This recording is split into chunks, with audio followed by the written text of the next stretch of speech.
আজকে আবার এসে গেছি বাবুর্চি চ্যানেলে।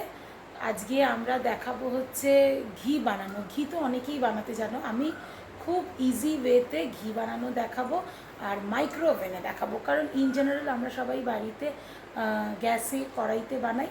আজকে মাইক্রো ওভেনে একদম চটজলদি ঘি বানানো দেখাবো, চলো দেখে নেওয়া যাক।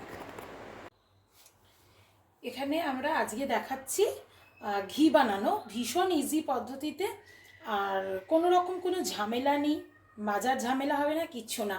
আমরা এখানে এক সপ্তাহের ফুল ফ্যাট যে মিল্ক হয় সেই ফুল ফ্যাট মিল্কের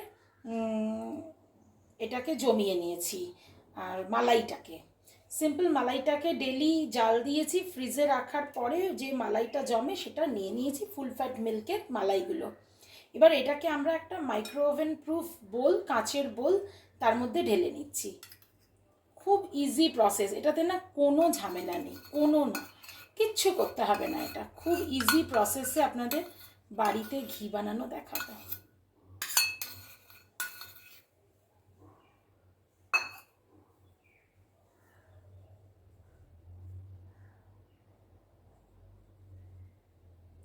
জাস্ট আপনারা এই পরিমাণ মালাইটা নিয়ে নিলেন, নিয়ে এইবারে আমি মাইক্রো ওভেনের প্রসেসটা আপনাদের দেখাচ্ছি।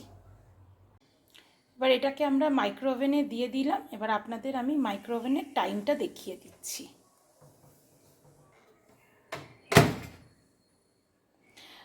আমরা এটাকে মাইক্রো মোডে, এটাকে আমরা 720 যে টেম্পারেচার, এটাকে মাইক্রো মোডে দিয়ে মোটামুটি আমরা এখানে টাইমার সেট করব হচ্ছে 16 মিনিটের জন্য টাইমার আমরা সেট করে দেবো। পুরো 16 মিনিটের টাইমার সেট করে আমরা এখানে স্টার্ট বাটনটা টিপে দিচ্ছি।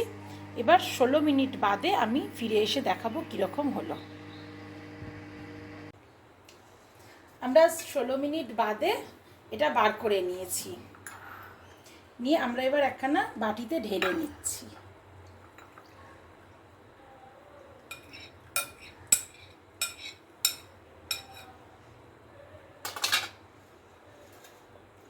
দেখুন কতখানি ঘি হলো।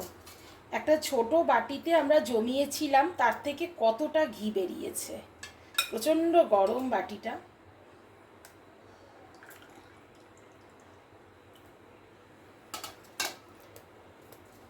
এটা এখানে পড়ে রইল, আর এখানে আমরা পেয়ে গেলাম একদম সুন্দর ফ্রেশ একখানা ঘি। এই দেখুন কালারটা, দেখুন কি সুন্দর, একদম সুন্দর একটা কালার। দেখুন কতখানি ঘি হয়েছে একটা ছোট বাটির, এক বাটি মাঠাতে। আর এটাতে মাজার টাজারও বাসন টাসনের কোনো ঝামেলা নেই, কারণ এটা যেহেতু কাঁচের বোল, তো এই জিনিসটা খুব ইজিলি উঠে যাবে, কোনো ঝঞ্ঝাট নেই। এটাকে একটু ভিজিয়ে রাখলেই এটা উঠে যাবে, নিয়ে সিম্পল একটুখানি মেজে নিলেই এটা হয়ে যাবে। তো একটুখানি জলে ভিজিয়ে রাখলেই হয়ে যাবে। মেন আমাদের যেটা দেখানোর ছিল যে আমরা একটা সুন্দর ফ্রেশ ঘি পেয়ে গেলাম। এবার একটু ঠান্ডা হলে আমরা একটা শিশিতে ঢেলে দেখাবো যে মোটামুটি কীরকম কোয়ান্টিটির ঘি একটা ছোট বাটির এক বাটিতে হয়েছিল।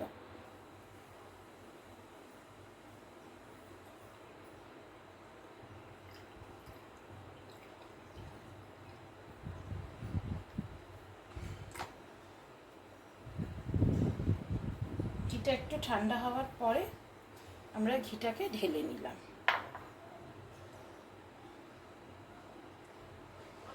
দেখুন এবার ঘিয়ের কালারটা। এভাবে অল্প অল্প করে আপনি জমাতে পারেন, বা একটু বেশি পরিমাণে মাঠা জমিয়ে এরকম একটা ডাব্বায় করে আপনারা রেখে দিতে পারেন। এখন মোটামুটি এই কোয়ান্টিটা হয়েছে, আপনারা জমিয়ে এরকম করে একদম শিশি ভর্তি রেখে দিতে পারেন। আমি আপনাদের আগের বানানো একটা ঘি দেখিয়ে দিচ্ছি, এগুলো অনেক দিন থাকে, কোনো প্রবলেম হয় না। এই দেখুন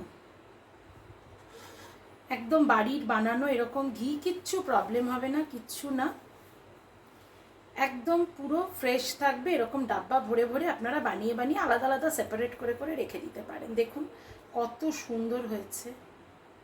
তাহলে আমরা খুব ইজি ওয়েতে দেখে নিলাম ঘি বানানো।